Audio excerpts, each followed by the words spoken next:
Good morning. നമ്മൾ ഉറങ്ങി നീച്ചു. ഞങ്ങൾ ഇന്നത്തെ ഡേ കേക്ക് സ്റ്റാർട്ട് ചെയ്യാൻ പോവാണ്. അമ്മി ശിവും അല്ല ശിവി കേക്ക് സ്റ്റാർട്ട് പറഞ്ഞ സ്റ്റാർട്ട് ചെയ്യാൻ പോവാണ്. Hello good morning. അങ്ങനെയാണ് അച്ഛൻ ഗുഡ് മോർണിംഗ് പറഞ്ഞത്. അപ്പൊ ഞങ്ങൾ രണ്ടുപേരും പോയി പല്ല് തേക്കട്ടെ എന്നിട്ട് കേക്ക് സ്റ്റാർട്ട് ചെയ്യാതെ. ഇന്നൊരു സാറ്റർഡേ ആണ്, വെരി ആക്റ്റീവ് വീക്കെൻഡ് ആണ്. അപ്പോൾ ഒരു ഡേ ഇൻ മൈ ലൈഫ് ചെയ്യാമെന്ന് വിചാരിച്ചു. അപ്പോൾ welcome to Tiamo vlogs. Welcome to Dubai. Washing machine ആണ് റോബോട്ട്. ഉണ്ണീന് റോബോട്ടിന് അവര് റോബോട്ട് അല്ല, ആർഡിഎക്സിന്റെ റോബോട്ട്. ഓ റോബോട്ട്. ഉണ്ണി സെമ കോമഡി പண்றப்பா.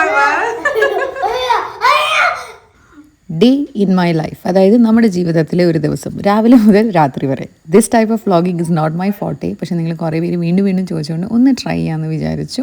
അപ്പം എങ്ങനെ ഉണ്ടായിരുന്നു എന്ന് ഒന്ന് പറയണം കേട്ടോ.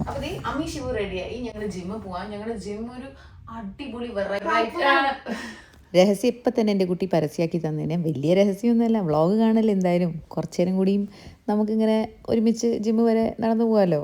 ഇപ്പം തന്നെ എല്ലാം വിളിച്ച് പറയണ്ടല്ലോ. ഉണ്ണി എന്റെ സ്കെച്ചേഴ്സിന്റെ ഷൂ തരുമോ? ആ സ്വിമ്മിംഗ് സെക്ഷനിൽ എന്റെ സ്കെച്ചേഴ്സിന്റെ ഷൂ ഉണ്ട്.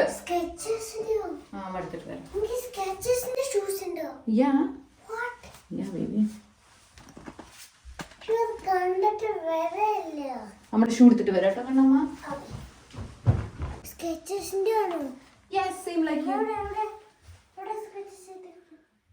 അല്ല sorry, Mizuno. I'm so sorry. I thought it's Skechers. Shivan ഞെട്ടിയത് വെറുതെ അല്ല, കാരണം ശിവൻ്റെ അറിവിൽ അമ്മടിയിൽ സ്കെച്ചേഴ്സിൻ്റെ ഷൂ ഇല്ല. അപ്പോൾ അവൻ വിചാരിക്കുക എവിടെ നിന്ന് ഈ ഷൂ വന്നു. കാരണം എൻ്റെ എല്ലാ സെലക്ഷൻ പ്രോസസ്സിലും ഇൻക്ലൂഡഡും ഇൻവോൾവ്ഡും ആണ് ശിവ്. ആൻഡ് എൻ്റെ കയ്യിലുള്ള എല്ലാ സാധനങ്ങളും ശിവന് അറിയാം. ഇവിടെ ഷൂ ബ്രാൻഡ് അല്ല ഫോക്കസ് ശിവൻ്റെ shoe Skechers and he was excited to match it with me. Brand match. Okay, കുട്ടികൾക്ക് ഇഷ്ടമുള്ള ആൾക്കാരുടെ കൂടെ ക്ലോത്ത്സ് അല്ലെങ്കിൽ എന്തെങ്കിലും മാച്ച് ചെയ്തിടാൻ അവർക്ക് എപ്പോഴും ഒരു എക്സൈറ്റ്മെൻറ്റ് ഉണ്ടാവും. ആ എക്സൈറ്റ്മെൻ്റ് ആയിരുന്നു അത്. അപ്പോൾ ഞങ്ങൾ ഞങ്ങളുടെ ജിമ്മിൽ പോണ വഴിയാണ്. ശിവ് സൈക്കിളിലാണ് പോണത്. ഞാൻ സൈക്കിളിൽ പോകണമെന്നാണ് വിചാരിച്ചു, പക്ഷേ സൈക്കിളിൽ കാറ്റില്ല. അപ്പോൾ രാവിലെ പമ്പ് ചെയ്ത് കാറ്റ് നിറയ്ക്കാനുള്ളൊരു സാവകാശം കിട്ടിയില്ല. അതുകൊണ്ട് ഞാൻ നടന്നു പോണു, ശിവ് സൈക്കിളിൽ പോണു. ഞാൻ നേരത്തെ പറഞ്ഞില്ലേ ഞങ്ങളുടെ ജിമ്മ് കണ്ടാൽ നിങ്ങൾ ഞെട്ടും. കമോൺ, വണ്ടി പാർക്ക് ചെയ്യൂ സാർ. നമ്മൾ നമ്മുടെ ജിമ്മിൽ എത്തിയിരിക്കുന്നു ഗായ്സ്. ഈ സ്ക്രീനിൽ കണ്ടില്ലേ, ഇതാണ് നക്സ് സ്ലഗ്, അതായത് നൈറ്റ് സ്ലഗ്. നെതർലാൻഡ്സിൽ മഴക്കാലം ആയതുകൊണ്ട് എല്ലാവിടെയും ഗ്രാസിൽ ഈ നക്സ് സ്ലഗ്സ് ഉണ്ട്. ശിവന് അത് ഇഷ്ടമല്ല, അതുകൊണ്ടാണ് അങ്ങനെ പറയുന്നത്. അപ്പം നമ്മളുള്ളത് വീട്ടിൻ്റെ അടുത്തുള്ള ഒരു പാർക്കിലാണ്. ഈ കാണുന്നതാണ് ഞങ്ങളുടെ എക്സ്ക്യൂസിറ്റ് ജിം. അപ്പം ഞങ്ങളിതേ ഞങ്ങളുടെ ജിമ്മിലെത്തി. ശിവ് ജിം എക്യുപ്മെൻറ്റ്സ് ഒക്കെ തുടക്കിയാണ്, കാരണം ഇന്നലെ രാത്രി ഇവിടെ മഴയായിരുന്നു. അപ്പോൾ ഞങ്ങൾ സ്പീക്കറൊക്കെ കൊണ്ടുവന്നിട്ട് ഞങ്ങൾ പാട്ടൊക്കെ വെച്ച് നല്ല അടിപൊളി വർക്കാവും.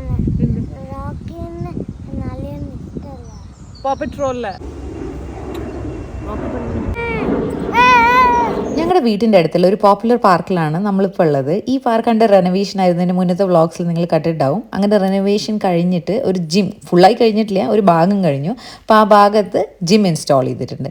നെതർലാൻഡ്സിൽ ഇപ്പോൾ ആംസ്റ്റർഡാമിലാണ് നമ്മളുള്ളത്. ഇവിടുത്തെ മുനിസിപ്പാലിറ്റി ഈ ഒരു നെയ്ബർഹുഡിൽ എന്തൊക്കെ ചേഞ്ചസ് ചെയ്യുമോ അത് ഇവിടുത്തെ ആൾക്കാരോട് ചോദിച്ചിട്ട് അവരുടെ ഇഷ്ടത്തിനനുസരിച്ചും അവരുടെ ആവശ്യത്തിനനുസരിച്ചിട്ടാണ് ചെയ്യുക. അപ്പോൾ വോട്ട്സ് ഒക്കെ എടുത്ത് നിങ്ങൾക്ക് എന്തൊക്കെ ഈ പാർക്കിൽ വേണ്ടതെന്നൊക്കെ ചോദിച്ചിട്ടാണ് കേട്ടോ ഈ ജിമ്മ് പണിതിരിക്കുന്നത്. അപ്പോൾ നെയ്ബർഹുഡിലെ ആൾക്കാർക്ക് ഇതാണ് വേണ്ടതെന്ന് അവർ എഴുതി കൊടുത്തുകൊണ്ടാണ് ഇത് ഇൻസ്റ്റാൾ ചെയ്തത്. അതുകൊണ്ട് നമ്മോടൊപ്പം തന്നെ വേറെ കുറേ പേര് ഇത് യൂസ് ചെയ്യുന്നുണ്ടായിരുന്നു. നല്ല രസമായിരുന്നു മോർണിംഗ് രാവിലെ വന്ന് വർക്കൗട്ട് ചെയ്യാൻ. ഞങ്ങൾ ജിമ്മിൽ പോയ സമയത്ത് ദിവ്യം പോയത് കാർ വാഷ് ചെയ്യാനാണ്. വരുന്ന വഴിക്ക് ഞങ്ങൾക്ക് ബ്രേക്ക്ഫാസ്റ്റ് വാങ്ങിയിട്ട് കൊണ്ടുവന്നു.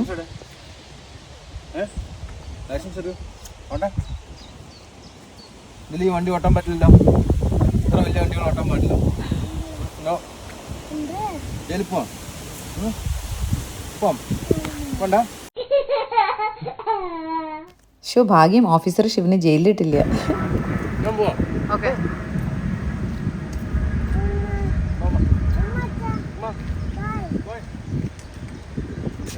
പോവാൻ വരും. ദിവ്യന് കുറച്ച് അപ്പോയിൻമെൻറ്റ്സിലുണ്ട്. ദിവ്യൻ പോയി. ഞാനും ശിവും പാർക്കിൽ തന്നെ ബ്രേക്ക്ഫാസ്റ്റ് കഴിച്ചു. കാരണം ഞാൻ പറഞ്ഞില്ല ഇവിടുത്തെ പാർക്കിൽ എല്ലാ സെറ്റപ്പും ഉണ്ട്. പിന്നെ നേച്ചറിൻ്റെ കൂടെ ടൈം സ്പെൻഡ് ചെയ്യാൻ അടിപൊളിയല്ലേ. വീട്ടിൽ പോയി പ്രത്യേകിച്ചൊന്നും ചെയ്യാമല്ലോ. അപ്പോൾ ഞങ്ങൾ ഇവിടെ ഇരുന്ന് നല്ല ചില്ലായിട്ട് ബ്രേക്ക്ഫാസ്റ്റ് കഴിച്ചു, കുറേ വർത്താനം പറഞ്ഞു. ഓക്കെ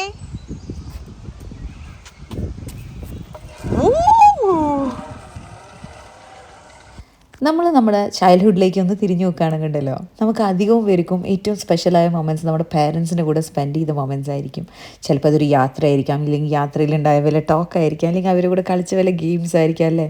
ഞാൻ ചെറിയ കുട്ടിയാകുമ്പോഴേ അച്ഛനും അമ്മയും ഞാനും മനുവും ഞങ്ങൾ വീക്കെൻഡ്സിൽ ബോർഡ് ഗെയിംസ് കളിക്കായിരുന്നു. പിന്നെ വേറെ കുറേ ആക്ടിവിറ്റീസ് ഒരുമിച്ച് ചെയ്യായിരുന്നു. അതൊക്കെ എൻ്റെ സ്പെഷ്യൽ മൊമെൻറ്റ്സ് ആണ്. ഏത് ഗെയിം കളിച്ചാലും I use to always pair up with അച്ഛൻ, ബിക്കോസ് ഐ എം അച്ഛൻസ് ഗേൾ. അതുകൊണ്ട് ശിവൻ്റെ കൂടെ പാർക്കിൽ വന്ന് ഇങ്ങനെ കളിക്കുമ്പോൾ അല്ലെങ്കിൽ എന്തെങ്കിലും ആക്ടിവിറ്റീസ് ടുഗെദർ ചെയ്യുമ്പോൾ I get connected back to my childhood. അപ്പോൾ ഞങ്ങളുടെ ജിം പരിപാടിയൊക്കെ കഴിഞ്ഞു. എനിക്കൊരു ഹെയർ ട്രീറ്റ്മെൻറ്റ് ഉണ്ട്. എൻ്റെ മുടി ഭയങ്കര ഡ്രൈ ആണ്, നിങ്ങൾ കണ്ടാലും അറിയാം. അപ്പോൾ ഒരു ഹൈഡ്രേഷൻ തെറാപ്പി ബുക്ക് ചെയ്തിട്ടുണ്ട് ഞാൻ. അപ്പോൾ ഞാൻ ഹൈഡ്രേഷൻ തെറാപ്പി ചെയ്യാൻ പോട്ടെ. Sweet hair and body care, variety ആയ ഒരു പേരുള്ള ഈ പാർലറിലാണ് ഞാൻ എൻ്റെ ഹൈഡ്രേഷൻ തെറാപ്പി ചെയ്യണത്. ഞാൻ ഹൈഡ്രേഷൻ തെറാപ്പിയുടെ എക്സാക്ട് പേര് ഈ സ്ക്രീനിൽ കൊടുക്കാം കേട്ടോ. ഈ സ്ക്രീനിൽ കാണുന്ന പേര് വൺ കോംപ്ലിക്കേറ്റഡ് ആണെങ്കിലും സംഭവം സിമ്പിളാണ്. ഒരു ഹൈഡ്രേറ്റിംഗ് ഹെയർ മാസ്ക് തലയിൽ തേച്ച് ഒരു 50 മിനിറ്റോളം നമ്മളവിടെ ഇരുത്തി വയ്ക്കുകയാണ്. നല്ല സമയമുള്ളതുകൊണ്ട് ഞാൻ അവിടെ ഇരുന്നിട്ട് എൻ്റെ ലഞ്ചൊക്കെ കഴിച്ചു. ഓൺലൈൻ നല്ലൊരു റിവ്യൂ കണ്ടിട്ടാണ് കേട്ടോ ഞാൻ വന്നത്. ഈ മാസ്ക്, ഈ ഹൈഡ്രേഷൻ തെറാപ്പി ഒരുപാട് പേര് റെക്കമെൻഡ് ചെയ്യുന്നുണ്ടായിരുന്നു. എന്തായാലും തെറാപ്പി കഴിഞ്ഞപ്പോൾ മുടിയൊക്കെ നല്ല സോഫ്റ്റ് ആയിട്ടുണ്ട്. പിന്നെ അവർ സ്റ്റൈൽ ചെയ്ത് തന്നപ്പോഴും എനിക്ക് നല്ലോണം സംഭവം ഇഷ്ടമായി. നമ്മൾ ഈ ഹെയർ സലൂണിൽ പോയി വന്ന ദിവസം നമുക്ക് നമ്മുടെ മുടി പൊതുവേ നല്ല ഇഷ്ടമായിരിക്കുമല്ലോ. അപ്പോൾ ഇന്ന് ഞാൻ ഇമീഡിയറ്റ്ലി നോക്കുകയാണെങ്കിൽ ഭയങ്കര കിള്ളനായിട്ടുണ്ട് മുടി. എനിക്ക് നല്ലോണം ഇഷ്ടമായി. ഇന്ന് ഈവനിങ് ഒരു ബോളിവുഡ് ധമാക്ക പാർട്ടിയിലുണ്ട്. This is like a perfect day for hydration therapy. മുടിക്ക് നല്ല ജീവൻ വെച്ചു, നല്ല ഷൈൻ ഉണ്ട്. പക്ഷെ നമുക്ക് വൈകി നോക്കാം, കുറച്ച് ദിവസങ്ങൾ കൂടി റിവ്യൂ എടുത്തിട്ട് ഞാൻ നിങ്ങളോട് പറയാം എങ്ങനെ ഉണ്ടെന്ന്. ഒരു 3 ആഴ്ചത്തോളം ഇത് നിൽക്കുന്നതാണ് ഇവർ പറഞ്ഞത്. ഞാൻ ആ പാർലറിൽ ശ്രദ്ധിച്ചത് നല്ല വൃത്തി ഉണ്ടായിരുന്നു, പിന്നെ എനിക്ക് ഇഷ്ടമായി. അതുകൊണ്ട് ഞാൻ അവിടുന്ന് എൻ്റെ ഒരു ഫ്രണ്ട് ഉണ്ട് പ്രിയ ചേച്ചിക്ക് ഒരു ഗിഫ്റ്റ് വൗച്ചർ വാങ്ങിയതാണ് ചേച്ചിയുടെ ബർത്ത്ഡേ. അപ്പോൾ നമ്മുടെ ഹെയർ ട്രീറ്റ്മെൻ്റ് ഒക്കെ കഴിഞ്ഞു. എനിക്ക് ഇഷ്ടമായിട്ടോ, നല്ല രസമുണ്ട്. മുടി സ്മൂത്ത് ആയിട്ട് എത്ര കാലം നിൽക്കുന്നറിയില്ല, എൻ്റെ കയ്യിലാണല്ലോ കിട്ടിയിരിക്കുന്നത്. അപ്പോൾ എന്തായാലും ഞാൻ ഇവിടുന്ന് ഇപ്പോൾ പ്രിയ ചേച്ചിയുടെയും നോവിച്ചേട്ടൻ്റെ അടുത്തേക്ക് പോവാണ്. പ്രിയ ചേച്ചിയുടെ ബർത്ത്ഡേ ആണ്. അപ്പോൾ പ്രിയ ചേച്ചിക്ക് ഒരു ഗിഫ്റ്റ് കൂപ്പൺ വാങ്ങിയിട്ടുണ്ട്. ചേച്ചിക്ക് പെഡിക്യൂർ ചെയ്യണമെന്നാണ് പറഞ്ഞത്. അപ്പോൾ ഒരു പെഡിക്യൂറിനെയും ജെൽ നെയിൽ പെഡിക്യൂർ വിത്ത് ജെൽ അതിൻ്റെ ഒരു ഗിഫ്റ്റ് കൂപ്പൺ വാങ്ങിയിട്ടുണ്ട്. അത് കൊടുക്കും വേണം ചേച്ചിക്ക്. ദിബിനും ശിവും വരാമെന്ന് പറഞ്ഞിട്ടുണ്ട്. അപ്പോൾ ദിബിനും ശിവും അപ്പോൾ ചേച്ചിയുടെ അടുത്തേക്ക് വരും. അതിനുശേഷം ഞങ്ങളെല്ലാവരും കൂടി അമ്മൂൻ്റെ വീട്ടിൽ പോകുന്നുണ്ട്. കാരണം ഇന്ന് രാത്രി വേറൊരു അടിപൊളി ഇവൻ്റ് ഉണ്ട്. How is my hair? How is my hair? Good. Touch ചെയ്ത് നോക്കൂ. It's just texture what I've done. Okay. അങ്ങനെ പ്രീചേച്ചി നോബിച്ചേട്ടൻ്റെ അടുത്ത് കുറച്ച് നേരം ടൈം സ്പെൻഡ് ചെയ്തതിന് ശേഷം ഞങ്ങൾ വീട്ടിലേക്ക് പോന്നു. കാരണം എനിക്ക് സാധനങ്ങളൊക്കെ പാക്ക് ചെയ്തെടുക്കാണ്ടായിരുന്നു. കാരണം ഇന്ന് ഈവനിങ് ഒരു ബോളിവുഡ് ധമാക്ക പാർട്ടി ഉണ്ട്. അപ്പോൾ അതിൻ്റെ മുന്നേ അമ്മൂൻ്റെ വീട്ടിൽ പോകണം. അവിടെ നിന്ന് റെഡി ആയിട്ടാണ് നമ്മൾ ഒരുമിച്ച് പാർട്ടിക്ക് പോകണം. അപ്പോൾ പോണ വഴിക്ക് ഞാൻ അമ്മേനെ വിളിച്ചു. അപ്പോൾ അമ്മ എന്നോട് പറയാം, ശരിക്കും നന്നായി വൃത്തിക്ക് ഷാമ്പൂ ഇട്ട് കുളിച്ചാൽ മുടി ഇങ്ങനെ ഉണ്ടാവുള്ളൂ, ഇതിന് നീ പാർലറിൽ പോകേണ്ട ആവശ്യമില്ലായിരുന്നു എന്ന്. ഈ ട്രീറ്റ്മെൻറ്റ് ഞാൻ ചിലവാക്കിയത് 85 യൂറോസ് ആണ്. അത് വർത്ത് ഇറ്റ് ആണോ എന്ന് നാളെ അറിയാം. ഒന്ന് കുളിച്ചാൽ അറിയാവുന്ന വിവരമേ ഉള്ളൂ ഇത്. അപ്പോൾ ഞാൻ എന്തായാലും നിങ്ങളോട് പറയാം കേട്ടോ. എന്തായാലും ഞങ്ങൾ അമ്മൂൻ്റെ അടുത്ത് എത്തി. ഇന്ന് രാത്രി ഞാൻ പറഞ്ഞില്ലേ ഒരു ബോളിവുഡ് ധമാക്ക പാർട്ടി ഉണ്ടായാലും ഞാനും ദിബിനും അമ്മും പോകുന്നുണ്ട്. കിഡ്സ് വരുന്നില്ല. ശിവ് വന്നിട്ടില്ലടാ, ശിവ് വന്നിട്ടില്ല. അല്ല ശിവ് വന്നിട്ടില്ല, മേമ മാത്രം വരാൻ പാടൂല. ശിവ് വന്നില്ല. എങ്ങനെ ശിവ് വരികയെന്ന് ഞാൻ പറഞ്ഞു. നിങ്ങൾ അത്രയും നല്ല കുട്ടിയായതുകൊണ്ട് ഇല്ല ശിവ് ജുമാങ്കിയോ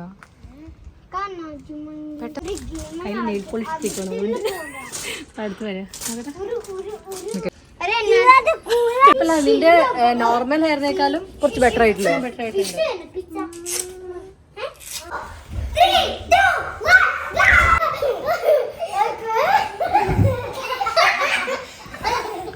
ഇതാണോ നിങ്ങളുടെ ഗെയിം?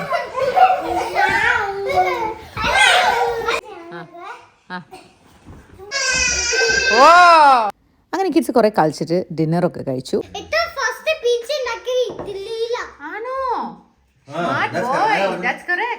ഇന്ന് രാത്രി പോണ Bollywood dhamaka party is basically DJ night. അപ്പോൾ കിഡ്സിനെ കൊണ്ടുപോകാൻ പറ്റില്ല. അതുകൊണ്ട് കിഡ്സിനെ വീട്ടിൽ നമ്മൾ ഫുഡൊക്കെ കൊടുത്ത് കടത്തി ഉറക്കിയിട്ടാണ് പോണത്. സനിയും ഐഷും ഒരു ഷൂട്ടിൽ പോയതുകൊണ്ട് വിഷ്ണു നമ്മളെ ഹെൽപ്പ് ചെയ്യാൻ വരാമെന്ന് പറഞ്ഞിട്ടുണ്ട്. അവൻ രാത്രി കിഡ്സ് ഉറങ്ങുമ്പോൾ വീട്ടിലിരിക്കാമെന്ന് പറഞ്ഞു. നമ്മൾ പാർട്ടിക്ക് പോയി വരണ വരെ. So kind of hmm. ഞാൻ പറയില്ലേ, നമ്മൾ പുറത്താവുമ്പോൾ നമ്മുടെ friends become our support system, our family. This is one such example. ഞാൻ ഫോൺ വിളിച്ച് ഹലോ ഒരു പ്ലാന് പറഞ്ഞാൽ തിരിച്ച് യെസ് എന്നല്ലാതെ ഒരു ഉത്തരവും അമ്മു ഇന്നേ വരെ തന്നിട്ടില്ല. തിരിച്ച് ഞാൻ അവൾക്കും ഒരേ മെൻറ്റൽ വൈബ്രേഷനുള്ള ആൾക്കാരാണ്. അങ്ങോട്ടും ഇങ്ങോട്ടും കട്ട സപ്പോർട്ടാണ്. അപ്പോൾ ഞാനും അമ്മ എന്തായാലും എല്ലാവരുടെയും ഒരുമിച്ച് ഉണ്ടായിരിക്കും. അങ്ങനെ ഈ സുഹൃത്തുക്കൾ ഉണ്ടാവാൻ വേണ്ടടോ ഭാഗ്യം, ലിറ്ററലി. അപ്പോൾ ഞങ്ങളുടെ കൂടെ ഇന്ന് ബിനിചേട്ടനും സുമി ചേച്ചിയും പിന്നെ ചേച്ചിയും ഫറൂഖും ഉണ്ട്. ഞങ്ങളെല്ലാവരും കൂടി ഒരു അടിപൊളി ഈവനിങ് എൻജോയ് ചെയ്യാൻ പോവുകയാണ്. ഈ ബോളിവുഡ് ധമാക്ക DJ നൈറ്റ് നെതർലാൻഡ്സിലെ എലപ്പോളൊന്നുള്ള പരിപാടിയല്ല. വല്ലപ്പോഴൊക്കെ ഇയർലി വൺസോ ട്വൈസോ അല്ലെങ്കിൽ 3-4 ടൈംസ് ഉണ്ടാവാറുണ്ട്. എനിക്ക് ഇതിനും ആദ്യമായിട്ടാണ് ഒരുമിച്ച് കുറേ കാലത്തിന് ശേഷം ഒരു DJ നൈറ്റിന് വരാൻ പറ്റണം. ഭയങ്കര ഒരു എക്സൈറ്റ്മെൻറ്റ് ഉണ്ട് കേട്ടോ എനിക്ക് ഇതിനും.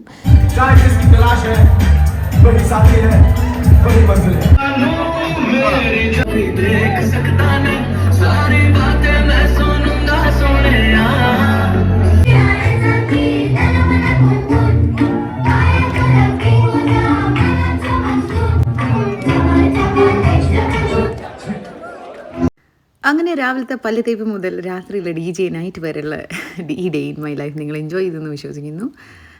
അടുത്തൊരു വ്ളോഗായി വരുന്നവരെ stay healthy, stay safe. Signing off. Bye bye.